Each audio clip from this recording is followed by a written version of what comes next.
Hey guys, it's me, Bagrisham, and thanks for clicking on my video. Today was the first day of Gamescom, a trade fair of video games held every year in Europe. There, both Microsoft and Sony held presentations for their respective consoles, and updates on the system and game releases for the following year. If you want to watch the streams of these press conferences, there'll be links in the description. This video will be focusing on Sony's presentation, and will highlight the news as well as my thoughts about it. With that being said, let's get started with what happened. As per usual with all Sony presentations, it started off with a trailer for PlayStation and what's coming to it, including Batman, Destiny, No Man's Sky, Uncharted, and The Order, along with other games as well. The little video ends and we get to see the biggest thing that is announced at Gamescom, the numbers. They go out and they say that 10 million PS4s have been sold in the first 9 months, which tops sales for systems like the PS2 and even the Wii, although not being in stock might have had something to do with that. He talks for a bit about PlayStation and its history, and then we get to the games. Now I'm just going to rattle them off and hit on them for a bit, as quite a few are announced. A link to the trailers for these games will be in the annotations when I talk about them, if they are uploaded by then. First up is the Tomorrow Children. It's a rather weird Soviet-style mining game that's made by Q Games. They're the guys that created Pixel Junk, along with SCEE Worldwide Studios. It was odd, quirky, and kind of interesting, and I really hope to see some more about this game.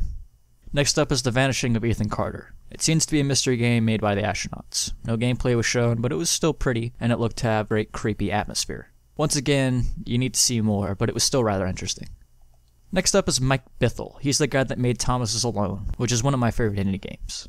He shows off his next game, Volume. It's a Metal Gear Solid-like stealth game, which is voiced by Daniel Wallace and fellow YouTuber Charlie McDonald. It's based around Robin Hood and has some curious gameplay, and I'm actually pretty excited for it.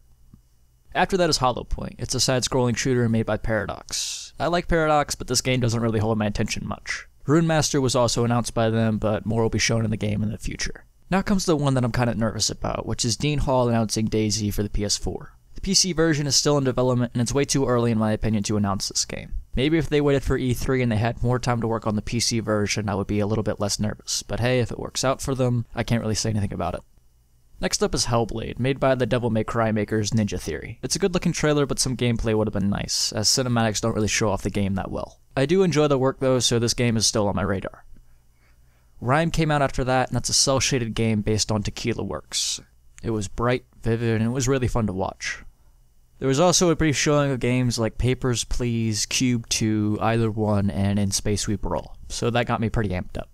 Now we move out of the indie scene and on to the biggest games of the year. Destiny, where wizards come from the moon. They talk about how it comes out in 4 weeks and how 4.6 million people took part in the beta, how it's the most pre-ordered new IP of all time, and how it gets exclusive content on the PS4. Now I will admit this game is fun and I plan on picking it up, but the talk of exclusive content just bores me and it doesn't have much to do at all with getting me excited. The announcement of the first expansion in December really caught me off guard because mainly the game isn't even out yet. I still have to see some more about the gameplay, but it's still looking pretty interesting. Moving on to Far Cry 4, we get a new trailer and some more talk about playing for free up to 2 hours with keys. If you give us elephant riding, I'm sold.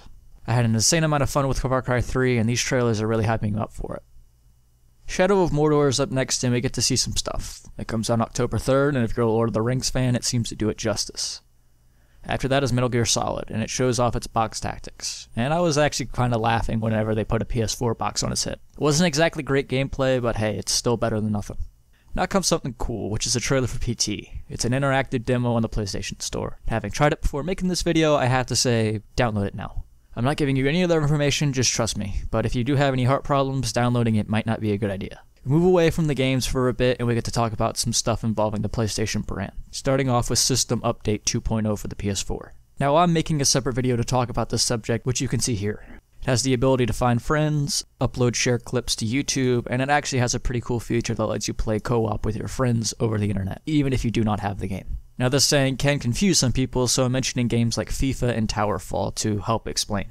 It's like playing local multiplayer with a friend at their house, but online instead. I hope that gives you an idea of how it works, but if not, then you can just look it up and find out for yourself. Moving on to Project Morpheus, it's being shown on the games floor at Gamescom, and they really can't show it live in person. It needs to be experienced like the Oculus Rift.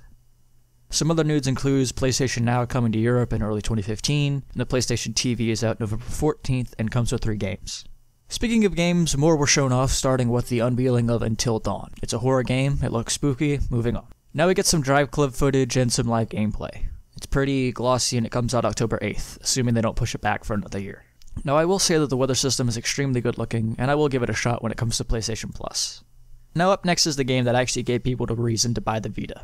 Tearaway, and it's coming to PS4 as Tearaway Unfolded. It's awesome, you'll love it. They mentioned Until Dawn is coming as well, so after that, we're moving on. House Marquee is up next, and after getting Platinum on Resogun, I am pumped up for the next game. They announced Alien Nation. It's a top-down shooter, and I'm sold on it instantly. Finally is Wild, made by Wild Sheep Studio. It's an open-world game with lots of animals and cavemen. It's pretty cool. After that's a sign-off, and that's about it. Sony's conference in a nutshell. Overall, it was an okay presentation. There were a lot of indies, and it had the most games announced at any Gamescom made by Sony ever. My thoughts are pretty self-explanatory. Was it great? No, but it was adequate for what we're getting next year. 2015 is a really big year in gaming. Two things that I was really expecting to see was the Binding of Isaac remake and Minecraft for the PS4, but alas, it wasn't meant to be. Now 4J Studios did give their build to start testing today, so we can expect to see it be released within the next 2 weeks. Sony did okay for what was shown, but the one thing I'm kinda mad about was the 2.0 update. They said more is to come on the topic, but really they should have shown more. Once again, I'm still making a separate video for that topic, which is right here if you want to see it. Click on it here if you want to watch it, and you have to have annotations turned on to click it. Well, that's about it, guys. Those were my thoughts on Sony's Gamescom presentation. If you like this video and you want to see some more of them, you can click here to subscribe to my channel. It really helps me out, and it shows if you want to see some more of me talking. I hope to see you guys in the next video.